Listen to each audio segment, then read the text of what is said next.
రామాయణం 48 రాముడి తరపున అంగదుడి రాయబారము. రామలక్ష్మణులు వానరవీరులు అంతా కూడా వారధి దాటేసి లంకానగర సరిహద్దుల్లో కాలు పెడతారు. అక్కడి సువేల పర్వతంపై రాముడు బస చేస్తాడు. సుదీర్ఘ ప్రయాణం కారణంగా అలసిన వానరవీరులు కొంతసేపు అక్కడ విశ్రమిస్తారు. ఆ తరువాత అంతా సమావేశమవుతారు. ఇక ఆలస్యం చేయడం భావ్యం కాదని రావణుడిపై యుద్ధానికి సమరశంఖం పూరిద్దామని రాముడితో అంటారు. ఒక్కసారిగా రావణుడి నగరాన్ని చుట్టుముట్టి శత్రువులను ఉక్కిరిబిక్కిరి చేద్దామనే అభిప్రాయాన్ని వ్యక్తం చేస్తారు. రాముడి అనుమతి కోసం తామంతా వేచిచూస్తున్నామని అంటారు. రావణుడికి మరోమారు అవకాశం ఇద్దామని రాముడు అంటాడు. రావణుడు తాను చేసిన తప్పును సరిదిద్దుకునే అవకాశం ఇద్దామని, అప్పటికి కూడా ఆయన ధోరణిలో మార్పు రాకపోతే రణమే శరణ్యమని చెబుతాడు. అందుకోసం తాము ఏం చేయాలని వానర వీరులు అడుగుతారు. రావణుడి దగ్గరకు వాలి కొడుకైన అంగదుడు వెళ్లి సంధి ప్రయత్నం చేస్తాడని, ఆ ప్రయత్నం ఫలించకపోతే తాము ముందుగా అనుకున్నట్టుగానే చేద్దామని అంటాడు. అందుకు వానర వీరులంతా అంగీకరిస్తారు.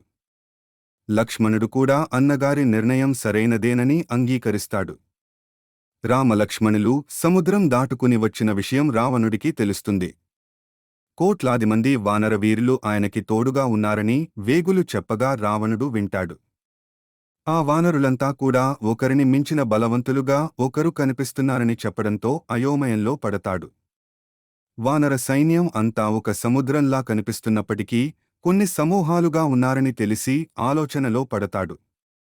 బలమైన నాయకత్వంలో ఆ సమూహాలు విరుచుకుపడటానికి సిద్ధంగా ఉన్నాయని తెలిసి ఆందోళన చెందుతాడు. ఆ వానరులలో ఎవరికీ ప్రాణభయం లేదని, యుద్ధం చేయడానికి ఒకరిని మించిన ఉత్సాహం మరొకరు చూపుతున్నారని తెలిసి ఆశ్చర్యపోతాడు. రావణుడు తన వేగుల ద్వారా తెలిసిన విషయాలను గురించి సేనాధిపతి అయిన ప్రహస్తుడితో చర్చిస్తాడు.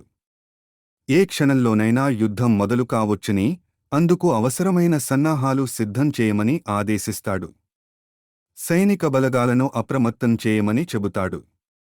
జరగనున్న యుద్ధాన్ని గురించిన వ్యూహాలను పన్నడానికి మేధావులతో సమావేశమవుతాడు. వాళ్లందరితో కలిసి రావణుడు మాట్లాడుతూ ఉండగా అంగదుడు లోపలికి అడుగుపెడతాడు. మరో వానరుడు తన సభామందిరంలోకి ప్రవేశించడం చూసి రావణుడు విస్మయానికి లోనవుతాడు.